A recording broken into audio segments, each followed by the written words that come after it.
Hey guys, so I want to do a quick little comparison here between Honor 8 Pro and the iPhone 7 Plus. I think you can definitely see that the Honor 8 Pro is taking some inspiration here from the iPhone 7 Plus in terms of the design. You're getting the same kind of camera positioning as well as the bands, but the bands obviously on the Honor 8 Pro are straight compared to the more curved kind of design on the iPhone 7 Plus. Both very gorgeous phones though in terms of design. I think I do like the shininess that you do get with the Honor 8 at the front though, compared to the more boring front on the iPhone 7. So we're just going to start them up here and see how they do compare. Both of them feel about the same in terms of the size, but you are getting a slightly bigger display on the Honor because of the smaller bezels basically. But the next iPhone won't actually have many bezels, so that is something good. I think also we do have quite a big difference in terms of the I'll turn the brightness all the way down here and I can barely see how to turn it up again.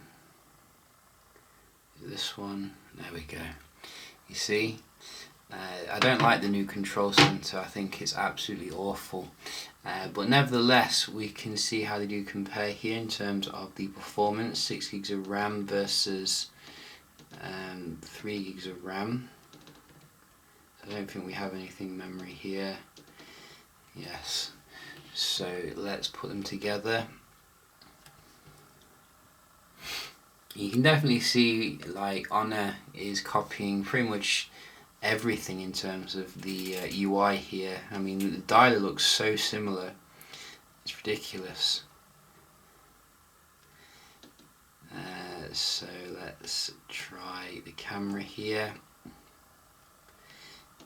So I think you can see a little bit smoother on the right there.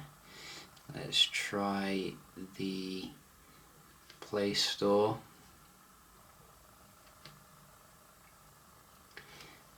So nice speed on the iPhone.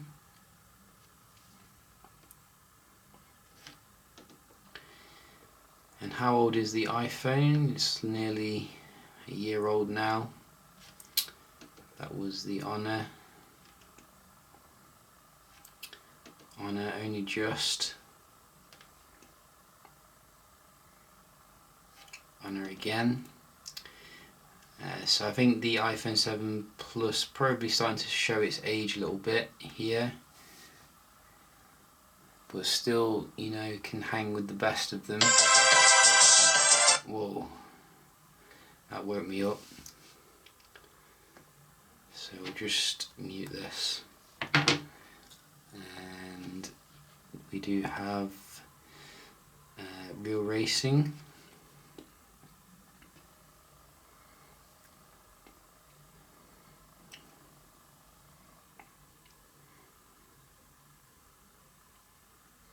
Oh, iPhone again.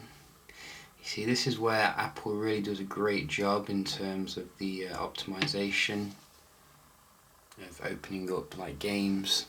You can definitely see the IPS is brighter here as well in terms of the, I think it's LCD LED actually or something.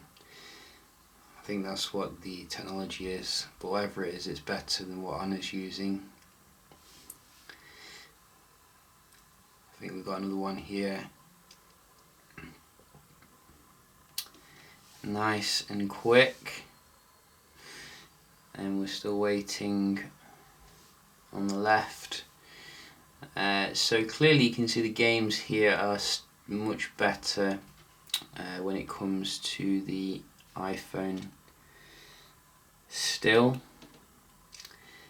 which is nice. Just try a quick speed test. So both from the same server.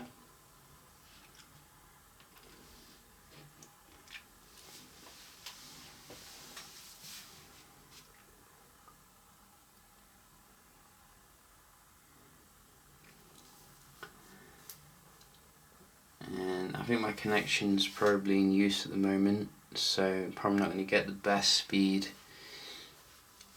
I'm downloading Game of Thrones. No, I'm not, I'm joking. But you can see, even in these harsh conditions, it is, it's still doing quite well. Can the Honor 8 match it? Oh yes, it can. Very nice performance here. As you can see.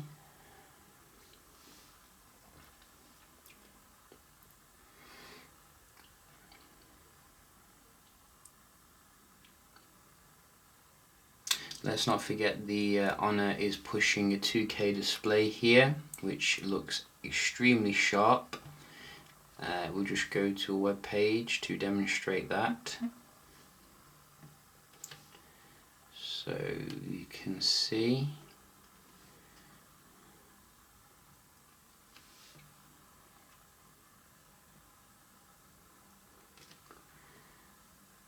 And also you're getting a much bigger battery in the Honor phone.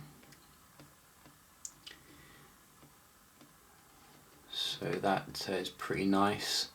I do like the white kind of balance on the iPhone screen. It looks a lot less dull. But the sharpness isn't quite there with the Honor Pro. So we can just round off looking at the multitasking, which should be quite similar here. As you can see, iOS doesn't need 6 gigs of RAM.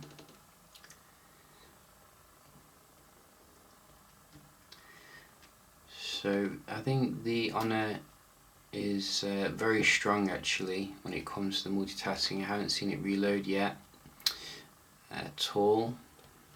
So that is pretty good for Android performance. Let's check the games here.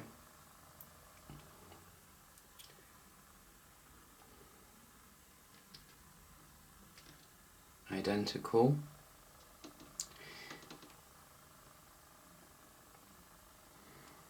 And we do have GTA.